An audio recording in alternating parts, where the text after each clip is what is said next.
Hello and welcome to Nork City of Poets. I am your host, Jaleesa McEachin, and today we have the amazing Troy Poet Lewis. He is the CEO of Silent Minds Entertainment. He founded the National Poetry Awards. Welcome to the show. It's a pleasure. Thank you. It's an honor to be here with you. Thank you. So, how did you start writing poetry? Um, well, I started writing poetry when I was 15. I actually wanted to be a rapper, and we had this little group called Fisherman Posse. It was me, Maurice, Rashad, and Kinley, and it just never panned out. So I guess I just went into poetry undercover. Okay, that's really interesting because a lot of people write poetry, then they go into wanting to become a rapper, but the opposite. That's kind of I was in the days with Kumo D and everything like that. So that was my that was my inspiration at the time. That's what I came up on was hip hop. I was trying to picture you as a rapper. I can't picture it either. Don't worry. Well, I know your style is like of writing is like revolutionary. Like, where did it originate from? Well, I read some books, coming up, like Amiri Baraka. I used to read his work and Nikki Giovanni and things like that. So I was just more in tune with like the political Right. side of it. I wanted to be back in the 60s and 70s. I wanted to see how that was. Me too. It was a fun, it wasn't, I won't say it was a fun movement, but it meant something. So I always wanted to be a part of that. So I guess my writing came from that era. So they always say, you're not part of this era yet, Right. or you missed your time. I think that I'm on time, but I'm late. On time but late. And you've mentioned Nikki Giovanni and you've mentioned Amiri Baraka. So, who influences your message when you write? A lot of African American authors. I just can't, sit down and say one or two. Right. Because there's a lot of writers out there who are very influenced. And it might be a book, it might be a sentence, it might be a word. That word just might influence you for that day. Right. So as far as being a writer and my influences, it spans out. And it's just not the African American culture either. We have to go to Japan and China. They have excellent writers. Poetry just didn't start, in the 19th century. Right. It goes way back. So, you have to give credit where credit is due. Exactly. You have to go back to Aristotle, and you go way back. So it's amazing how far it's become. And it's funny because there when you mention Japan and other parts of the world, like there are different styles of writing. There's the rhyming poetry, Hmm. there's revolutionary poetry, like, out of your collection of poetry, because you do have a lot, and it's really awesome. But out of your collection of poetry, what is one of your favorite pieces? Because I know what my favorite piece is, but what is one of your favorite pieces? Wow. I mean, I have over 1,000 pieces written. Um, That's a lot. but my favorite piece of all time, and every time I get up on the stage, I always have to give them War in America. Um, that was just so endearing to me at the time when I actually wrote it. And then I see kids, they walk around when I'm finished, they walk around, War in America, War in America. So it enlightens me that they're listening, and sometimes they may not understand it, but at the same time they do. So, it's appreciative to keep doing that piece, so it's a favorite of mine. That's actually my favorite piece that you've written. Oh, Like, really? because yes, because it speaks to what's going on in America, you know, as we speak. And it's a lot of people that don't touch on that. So for you to be an artist, and it's influential artist at that, but for you to be an artist and actually touch on what a lot of people want to say, that's very influential and very important. And we need that. Right. There's a lot of people that need that voice that don't have a voice. I'm not sure if you watch the Oscars or if you've heard, about Common and John Legend. How they are the voice. Well, they were the voice for some people. Do you feel that poets have a responsibility to be the voice for the voiceless. We always have a responsibility for that. But it's just sad that we are overlooked as a genre in a whole. If we are the voices, then we need to speak louder. Mm. Turn the volume up just a little bit. Exactly. And I would say that I am part of that genre. So I'm going to turn up just a little bit louder. So that way, the people who I influence, they can turn up with me. And it's not turn up as in partying, it's turn up as in turn up your voices. Right. Speak up. They always saying speak up, speak out. Right. But a lot of us is not doing that anymore. A lot of us is speaking out, but we're sitting down. Mm. So now it's time for us to stand up and speak out. That's like a poem within itself. Yeah, we're poets. This is what we do. Exactly.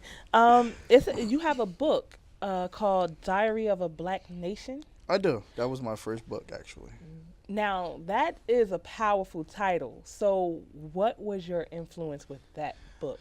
Well, that goes back to, the Mary Baraka and Nikki Giovanni. But at the same time, growing up, you don't understand a lot of things that goes on in the culture, that goes on in history or time and things like that. So involving, finding these news clippings and media, and you start to read and you start to influence and you start to separate, you find these things that are just, wow, they're amazing. You never know who founded what. You never knew who was on what committees or how deep it goes. Everything is political. And, we all know that. But at the same time, it's like you're influenced by it. Right. So that's where a lot of my writing comes from. I didn't know about my culture until I grew up. I didn't know what DNA was. I didn't know where my background was. I just knew that I was a black little kid living in an urban neighborhood. Mm. But then when I started reading and defining life, it went deeper than that. So, a lot of my writing comes from history. Well, I know that you're making history, whether you know it or not. You did found the National Poetry Awards, something that we've never had. Well, I think we've never had, because poets really don't have that voice, like you said. Like we're the voiceless in the entertainment community. And how do you feel that this National Poetry Awards is like gonna make a movement? Like, where do you see this going? Because I think that this is amazing.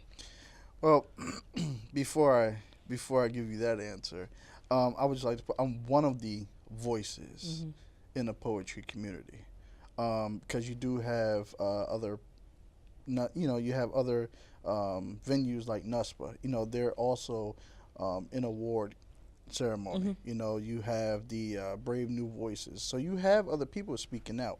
I'm just doing my part, as far as being part of that community, speaking up and speaking out and giving people a platform. National Poetry Award just started about 6 years ago. It was an idea that I had. I just jumped out there. I didn't go by the rules or regulations that I supposed to have. I don't think that there's supposed to be any type of rules when it comes to defining a business, Right. or speaking up for somebody. I shouldn't have to ask your permission to speak up for you if you can't speak for yourself. Right. I should just go ahead and do it. So I'm building this house, and I don't want to call it a business because it's not a business. I'm building a house, a foundation for the poets and spoken word artists all across America. And it's just not for poets. It's for artists, because we bring everybody in. Whether if you're black, you're white, you're Chinese, Japanese, whether if you're old, you're young, it doesn't matter.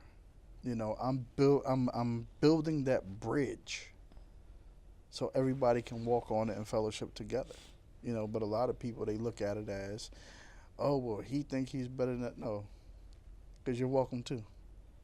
I want you on the stage too. I want you to be rewarded and recognized for your works just as well as everybody else.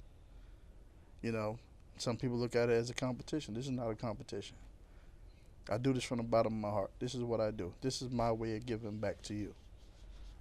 So, for me being the person who I am, I will not apologize because this is not just for me, it's for everybody.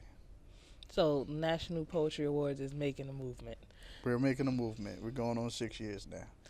And how is this year a little different from last year? This year is gonna be a whole lot different because one of location. Mm, Last year we was in Norfolk, Virginia. This year we're bringing it to Harlem. the Big Apple. Yeah, we're gonna be in New York, and a lot of people wanted to see it in New York. It took us time to get there because we just wanted everybody to be a part of it first. We just didn't want to start out so big, under the Right. big bright lights. So now we have that movement going on, and we have enough poets and spoken word artists who is following, who's supporting, So now it's time to give them what they really want. So in 2015, you will see us in the fall in Harlem at the National Black Theater. So and New Eurekan Poets Cafe will be there 2 days. So I cannot wait. I'm actually excited sitting here. Being a poet, you want to be in a venue like that. You want to network with, other people that are like you and people that are different from you. That's how you build your community. So that is like, I'm excited. Like I said, and also you're the CEO of Silent Minds Entertainment. yes. Can you tell us a little bit about that? Silent Minds Entertainment is just pretty much a online promotion company for artists, underground artists, independent music. You know, it doesn't matter what you are, whatever genre, we're going to promote you. Right now, we're collaborating with a few companies out of Dallas, out of Tennessee. Um, Silent Minds has some things about to go on that's pretty promising, working with some big time talent. So we're about to start pulling our punches now. Okay. It sounds like you have a lot going on. Yeah, we have a lot, but as far as undisclosures, I have to sign waivers and things like that. I Exactly. really can't talk about it, but we got some things that the world's gonna love. Do you have any future projects other than the National Poetry Awards and Silent Minds? Do you have any other books or anything that you're in the works I with? do. I'm working on my fourth book right now, and I'm working on my third CD, and also in between here and there, I'm still doing my acting. So I just did a thing on Power, Oh, so yeah, I didn't uh, even know that. yeah, so because Omaria Hardwick, he's a poet as well. I didn't know that either. Yeah, so yeah, we're doing some things. We're working. I can definitely see that. So I guess people can find you on like, social media and Hey, to look, network. I'm Googleable. Like just Google me. Yeah, just Google me. But if you really want to find me, just go to Troy Poet Lewis, Facebook, IG. I guess it's Instagram. I You know, guess. so Twitter. You can find me at Silent Minds Group, SILENTMYNDZGRP, Silent Minds Group. Okay. Well, I definitely want to thank you for stopping by. This is this is really exciting. With the National Poetry Awards, and like I said, I cannot wait. So I really do want to thank you. Oh, thank you. And actually, I just need to throw a shameless plug out there. The National Poetry Awards.com.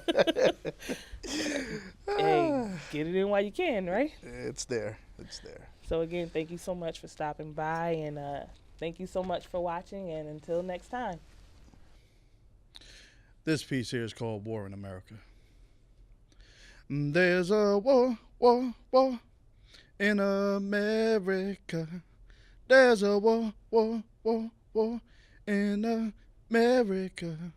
There's a war in America. Because our children are at war.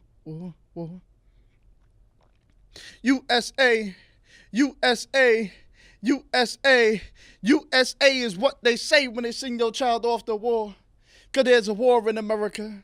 I said that there's a war in America, and our children, they keep dying in America because these so-called soldiers keep fighting for America, lacing up their boots and buttoning up their suits. Another soldier has died today. You know, like I know that this soldier here is underage, not old enough to buy cigarettes and not old enough to buy liquor, but in the government's eyes, they was old enough to be another USA victim because there's a war in America.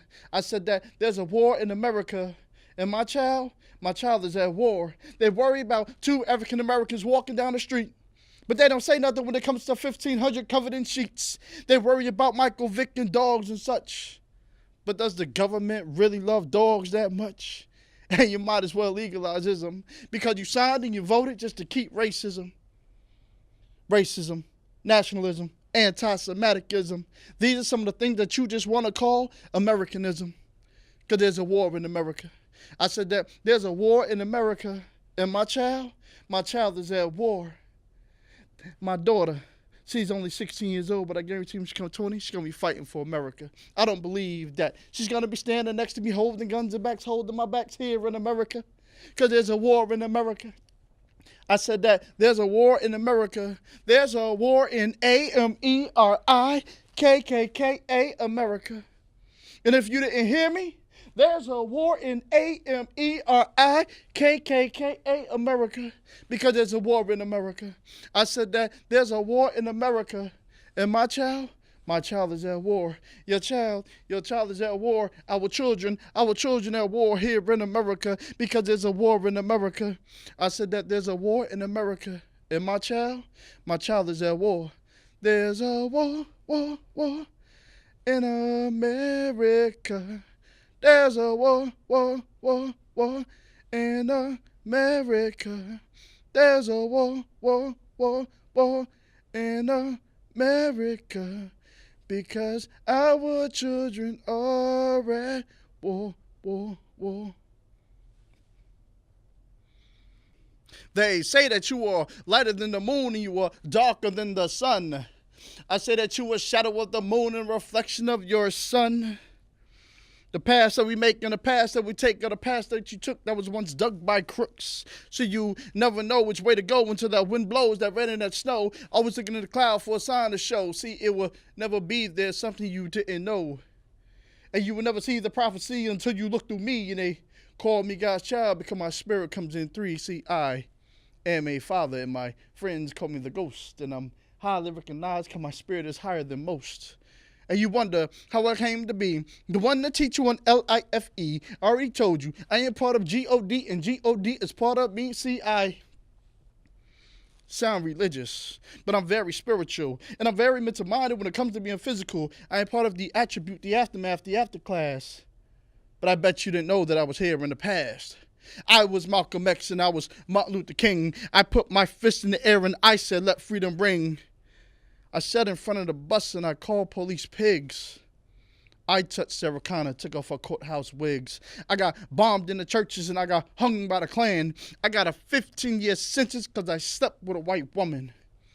But you don't know where you're going because you don't know where you've been. I've been around this world so many times until I make the earth spin. Not off my own access, but off my own assets. I already told you, you will never see the prophecy until you look through me. Because there's people like you telling me I am Lying.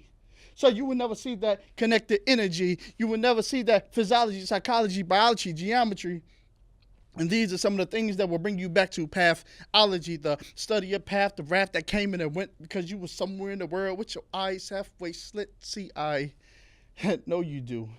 And I know you do, and I know you do, and I know you do want to follow me without a ecstasy. Now bless me as I bless you and we bless those who was left in the dark and the cold because they had no shoes to take this journey that I just carried you on.